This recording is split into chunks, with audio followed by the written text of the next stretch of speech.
Hi guys. तो आज हम लोग जलवायु विज्ञान जो कि ज्योग्राफी का पार्ट है, क्लाइमेटोलॉजी, उसका अध्ययन करेंगे।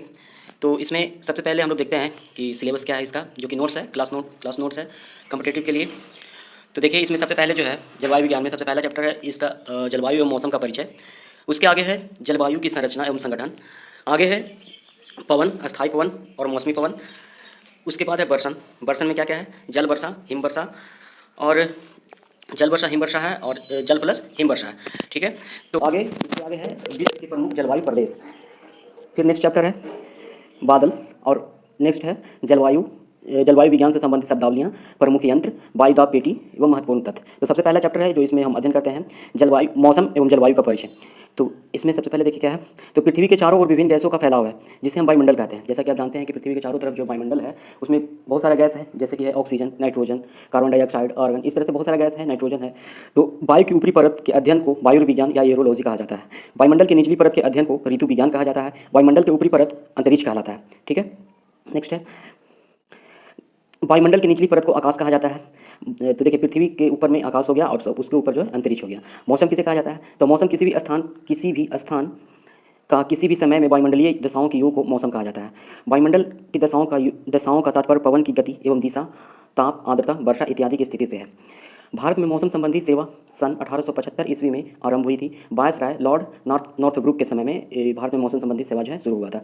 भारत में 1875 में मौसम विभाग का मुख्यालय शिमला में बनाया गया था। वर्तमान समय में मौसम विभाग का मुख्यालय महाराष्ट्र में है, यानी कि पुणे में। पुणे से ही भारत के मौसम संबंधी मानचित्र प्रकाशित होते हैं। प्रथम विश्व युद्ध के बाद भारत के मौसम विभाग का मुख्यालय शिमला से पुणे कर दिया गया था। यानी कि 1914 के समय जो विश्व युद्ध शुरू हुआ था उस समय उसके पहले तक भारत के मौसम विभाग का मुख्यालय कहाँ था, शिमला था।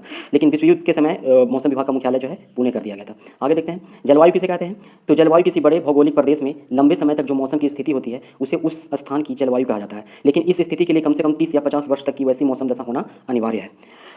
नेक्स्ट है वायुमंडल की संरचना एवं संगठन। ये नया चैप्टर है। तो इसमें क्या है, तो धरातल के ऊपर विभिन्न गैसों के आवरण है जिसे हम वायुमंडल कहते हैं। वायुमंडल के निर्माण में nitrogen, oxygen, carbon dioxide, ozone, जलवाष्प, धूलकण इत्यादि का योगदान है। वायुमंडल में सर्वाधिक नाइट्रोजन की उपस्थिति है जो कि 78.07% है। वायुमंडल में दूसरा सर्वाधिक गैस जो है वो ऑक्सीजन है जो कि 20.93% है। ठीक है। यानी कि कहें तो राउंड फिगर में अगर देखें तो वायुमंडल में नाइट्रोजन जो है 78% है और ऑक्सीजन जो है 21% है। वायुमंडल में विभिन्न गैसों की उपस्थिति को तालिका के माध्यम से भी समझा जा सकता है। जैसे कि अभी हम लोग देखें कि नाइट्रोजन जो है 78.07% है, ऑक्सीजन जो है 20.93% है, कार्बन डाइऑक्साइड जो है 0.03% है और आर्गन जो है वो 0.93% है। ठीक है। नेक्स्ट है वायुमंडल में क्रमशः निम्न परतें हैं। तो देखिए वायुमंडल को ऐसे 4 परत में बांटा गया है, क्षोभ मंडल, समताप मंडल, मध्यमंडल और आयन मंडल। लेकिन इसको और अगर तोड़ा जाए तो इसको हम इस तरह से पढ़ सकते हैं, क्षोभ मंडल, समताप मंडल और मध्यमंडल। मध्यमंडल को ओजोन मंडल में और आयन मंडल में, फिर उसके आगे है आयन मंडल के आगे है बाह्य मंडल। फिर और अगर इसे छोटा मतलब कि तोड़ा जाए तो क्षोभ मंडल और समताप मंडल के बीच में है 2.5 किलोमीटर का सीमा, दोनों परत के मिलता जुलता गुण है दोनों में, तो उसको कहते हैं क्षोभ सीमा। फिर है समताप मंडल में ही है ओजोन मंडल और उसके आगे है समताप सीमा। फिर है मध्यमंडल, फिर मध्य सीमा, तब है आयन मंडल के बाद है आयन सीमा, तब है ताप मंडल। इसको और अगर तोड़ा जाए तो ये हो जाएगा क्षोभ मंडल या परिवर्तन मंडल। उसके आगे है क्षोभ सीमा, समताप मंडल में ही है ओजोन मंडल। फिर है समताप सीमा, मध्य सीमा, ताप मंडल में ही आयन मंडल और आयतन मंडल है। इंग्लिश में अगर देखा जाए तो ट्रोपोपाउस, स्ट्रेटोस्फीयर में ही है ओजोन लेयर। फिर स्ट्रेटोपाउस, मेसोस्फीयर, फिर मेसोपाउस, फिर थर्मोस्फीयर में ही है इनोस्फीयर और एक्सोस्फीयर। तो पहला जो मंडल है यानी कि क्षोभ मंडल या परिवर्तन मंडल भी इसको बोलते हैं, इंग्लिश में बोलते हैं इसको ट्रोपोस्फीयर। इसके बारे में देखते हैं। तो यह वायुमंडल की सबसे निचली परत है। ध्रुवों पर इसकी ऊंचाई 8 किलोमीटर है। विषुवत रेखा पर इसकी ऊंचाई जो 18 किलोमीटर है। इस मंडल को परिवर्तन मंडल, संवहन मंडल, अधोमंडल या ट्रोपोस्फीयर इत्यादि नाम से जाना जाता है। इसी मंडल में मौसम संबंधी सारी घटनाएं होती है, जैसे वर्षा, ओला, आंधी, तूफान। यानी कि मौसम संबंधी जितनी भी घटना होती है, आंधी आया, तूफान आया, इस वर्षा हुआ, ये सब बादल जो भी है ये क्षोभ मंडल में ही होता है। आगे देखते हैं इसलिए इस मंडल को परिवर्तन मंडल कहा जाता है क्योंकि इस मंडल में देख रहे हैं कि जो भी परिवर्तन है वो होता है। इस मंडल में प्रति 165 मीटर की ऊंचाई पर 1 डिग्री सेंटीग्रेड तापमान में कमी हो जाती है। यानी कि 165 मीटर जैसे जैसे हम ऊपर की ओर जाएंगे तापमान 1 डिग्री सेंटीग्रेड कम हो जाएगा। प्रति 1 किलोमीटर की ऊंचाई पर 6.4 डिग्री सेंटीग्रेड तापमान में कमी हो जाती है। इसी मंडल में संवहन धाराएं चलती है, इसलिए इसे संवहन मंडल कहा जाता है। संवहन धाराएं क्षोभ मंडल में ही चलता है। आगे है क्षोभ सीमा। यह क्षोभ मंडल और समताप मंडल के बीच 1.5 से 2.5 किलोमीटर चौड़ी पट्टी है जिसमें क्षोभ मंडल और समताप मंडल दोनों के गुण पाए जाते हैं। तो समताप सीमा में क्षोभ मंडल और समताप मंडल दोनों के गुण पाए जाते हैं, जिसकी चौड़ाई जो है 1.5 से 2.5 किलोमीटर होती है, जिसमें दोनों के गुण पाए जाते हैं। क्षोभ मंडल के ऊपर समताप मंडल है। समताप मंडल के बारे में देखते हैं। तो समताप मंडल जो है 50 किलोमीटर की ऊंचाई तक विस्तृत है। इसमें तापमान एक समान होता है, इसलिए इसको समताप मंडल भी कहा जाता है। आगे है, इसमें आंधी तूफान, बादलों की गरज, बिजली की चमक इत्यादि नहीं होता है। यानी कि संताप मंडल में आंधी तूफान ये सब नहीं आता है, बादल नहीं गरजता, बिजली नहीं चमकता है। इसलिए इसमें वायुयान उड़ाने के लिए आदर्श स्थिति होता है, इसलिए ये वायुयान उड़ाने के लिए आदर्श मंडल कहा जाता है इसको। इसमें एक विशेष प्रकार के बादल पाया जाता है जिसे मुक्ताभ मेघ कहा जाता है, इसको इंग्लिश में मदर ऑफ पियरल क्लाउड कहा जाता है। आगे है, संताप मंडल में ही ओजोन लेयर है। ओजोन लेयर की ऊंचाई को लेकर विद्वानों में काफ़ी मतभेद है। यद्यपि कि ओजोन मंडल 50 किलोमीटर की ऊंचाई तक है, लेकिन इसकी सर्वाधिक सघनता 18 से 35 किलोमीटर के बीच है। ठीक है, आगे देखते हैं। तो ये देखिए, इस तरह से इसको फिगर के माध्यम से हम लोग देख सकते हैं। तो सबसे नीचे में पृथ्वी को दिखाया गया फिगर में, उसके ऊपर है क्षोभ मंडल, जिसको संवहन मंडल, पर्वतीय मंडल, यादव मंडल कहा जाता है। इसमें वर्षा आती है, आंधी तूफान आते हैं।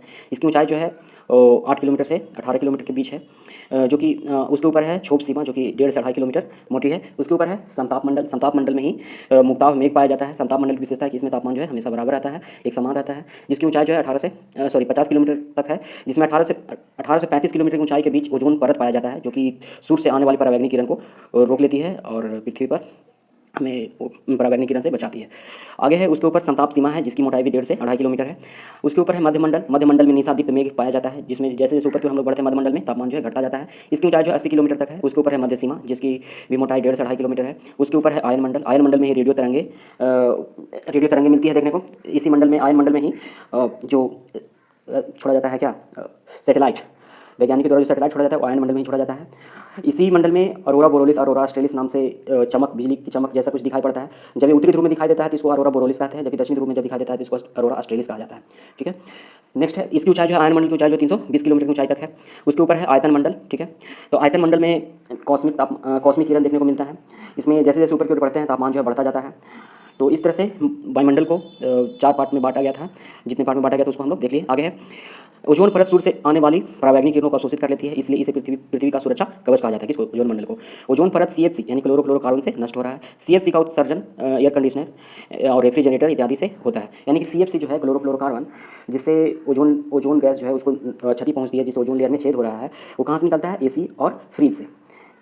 आगे कह रहा है, ओजोन परत में क्षरण सीएफसी में उपस्थित क्लोरीन के कारण होता है। ओजोन में सर्वाधिक क्षरण अंटार्कटिका के ऊपर हुआ है। देखिए, अंटार्कटिका जो महाद्वीप है उस पर ओजोन लेयर का क्षति सबसे ज़्यादा हुआ है। ओजोन से आने वाली परावैंगनिक किरणों से चर्म रोग, कैंसर और पशुओं में अंधेपन की बीमारी में बढ़ोतरी हुई है। ओजोन परत की मोटाई मापने में डॉप्सन इकाई का प्रयोग किया जाता है। संताप मंडल की मोटाई ध्रुवों पर सबसे अधिक है, विषुवत रेखा पर कम है। विषुवत रेखा पर कहीं कहीं यह लोप भी हो जाता है। संताप सीमा किसको कहते हैं? तो यह संताप मंडल और मध्य मंडल के बीच 1.5 से 2.5 किलोमीटर मोटी पट्टी है, जिसमें संताप मंडल और मध्य मंडल दोनों की विशेषता पाई जाती है। मध्य मंडल क्या है? तो यह 80 किलोमीटर की ऊंचाई तक स्थित है। इसमें ऊंचाई के साथ तापमान में कमी होती है। वायुमंडल में सर्वाधिक ऊंचाई पर स्थित निशादीप्त मेघ नॉर्टिकल लूसेंट इसी मंडल में यानी कि मध्य मंडल में पाया जाता है। नॉक्टिल लूसेंट क्लाउड वायुमंडल में सर्वाधिक ऊंचाई पर स्थित मेघ है, जो कि 80 किलोमीटर की ऊंचाई पर पाया जाता है। इसमें वर्षा नहीं होता है, यानी कि नॉक्टिल लूसेंट क्लाउड जो है उससे वर्षा नहीं होता है। मध्य सीमा क्या है? तो यह मध्य मंडल और ताप मंडल के बीच 1.5 से 2.5 किलोमीटर मोटी परत है, जिसमें ताप मंडल और मध्य मंडल दोनों के गुण पाए जाते हैं। ताप मंडल क्या है?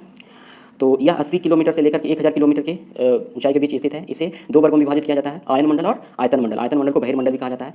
आयन मंडल क्या है? तो यह 80 किलोमीटर से 320 किलोमीटर की ऊंचाई तक स्थित है। इसमें ताप ऊंचाई के साथ बढ़ता जाता है। इसी मंडल में रेडियो की तीनों तरंगे, दीर्घ तरंग, मध्यम तरंग और लघु तरंग चला करते हैं आयन मंडल में। ठीक है, संचार उपग्रह इसी मंडल में अवस्थित होता है, यानी कि सैटेलाइट जो है वो इसी मंडल में, आयन मंडल में ही छोड़ा जाता है। इसी मंडल में अरोरा बोरोलिस और अरोरा ऑस्ट्रेलिस उपस्थित होता है। देखिए, अभी थोड़ा देर पहले हम लोग बताए थे कि जब उत्तरी गोलार्ध में जब चमकता हुआ प्रकाश पुंज नजर आता है तो उसको अरोरा बोरोलिस कहा जाता है, जबकि जब दक्षिणी गोलार्ध में चमकता हुआ प्रकाश पुंज नजर आता है तो उसे अरोरा ऑस्ट्रेलिस कहा जाता है। अरोरा का शाब्दिक अर्थ प्रातःकाल होता है, बोरोलिस का अर्थ उत्तरी होता है, ऑस्ट्रेलिस का अर्थ दक्षिणी होता है। अगर इसमें कंफ्यूजन हो कि अरोरा बोरोलिस और अरोरा ऑस्ट्रेलिस उत्तरी में कि दक्षिणी में, तो जैसा कि आप जानते हैं कि ऑस्ट्रेलिया महाद्वीप जो है दक्षिणी गोलार्ध में स्थित है, तो अरोरा ऑस्ट्रेलिस जो है दक्षिणी गोलार्ध में दिखाई पड़ेगा और अरोरा बोरोलिस जो है उत्तरी ध्रुव में दिखाई पड़ेगा।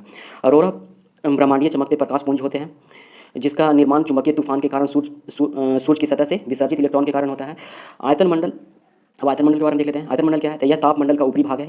इसे चुंबकीय मंडल या बहिर्मंडल के नाम से जाना जाता है। इसमें ब्रह्मांडीय किरणें, कॉस्मिक किरणें चला करते हैं। ऊंचाई के साथ ताप बढ़ता है। इसके बारे में अभी अनुसंधान चल रहा है, विद्वानों को भी इसके बारे में विशेष जानकारी नहीं है। ठीक है, आगे देखते हैं। रासायनिक दृष्टि से वायुमंडल को 2 वर्गों में विभाजित किया जाता है, सममंडल और विषममंडल। सममंडल के अंतर्गत क्षोभ मंडल, संताप मंडल और मध्यमंडल आते हैं। विषममंडल के अंतर्गत 80 किलोमीटर से ऊपर का क्षेत्र आता है। वायुमंडल में पाए जाने वाले महत्वपूर्ण गैस कौन सा है? तो नाइट्रोजन है और ऑक्सीजन है। तो नाइट्रोजन जो है वायुमंडल में सर्वाधिक 78.07% जो है ऑक्सीजन है। इसी के कारण वायु दाब जो है बनता है, पवन की शक्ति नाइट्रोजन के कारण ही होता है। प्रकाश का परावर्तन का आभास नाइट्रोजन के कारण होता है। यह गंधहीन, रंगहीन, स्वादहीन होता है नाइट्रोजन। यह गैस वायुमंडल में 128 किलोमीटर की ऊंचाई तक पाया जाता है नाइट्रोजन। ऑक्सीजन के बारे में देखते हैं, तो यह गैस अन्य पदार्थों के साथ मिलकर जलने का कार्य करती है। जैसा कि आप जानते हैं कि जल लाने के लिए ऑक्सीजन जरूरी है। ऑक्सीजन के अभाव में ईंधन नहीं किया जा सकता है। यह वायुमंडल में 64 किलोमीटर की ऊंचाई तक फैली है, लेकिन इसकी सघनता 16 किलोमीटर तक अधिक है। कार्बन डाइऑक्साइड क्या है? तो यह सबसे भारी गैस, यह भारी गैस है। यह 32 किलोमीटर की ऊंचाई तक पाया जाता है। और आगे ओजोन क्या है? तो यह गैस ऑक्सीजन का ही एक विशेष रूप है। जैसा कि जानते हैं कि ओजोन का फॉर्मूला जो क्या है O3 है, तो ये ऑक्सीजन का ही रूप है। यह मुख्यतः 18 से 35 किलोमीटर की ऊंचाई पर अधिक सघनता से मिलता है। यह सूर्य की तरफ से आने वाली पराबैंगनी किरणों को रोकती है। ठीक है। वायुमंडल के निर्माण में जलवाष्प और धूलकण की भूमिका होती है। वायुमंडल में संपूर्ण जलवाष्प का 90% भाग 8 किलोमीटर की ऊंचाई तक विस्तृत है। आगे हम लोग अगला चैप्टर बर्सन जो है वो नेक्स्ट वीडियो में देखेंगे। तो इस वीडियो में इतना ही। आगे अगला चैप्टर के लिए नेक्स्ट वीडियो देखिए। Thank you.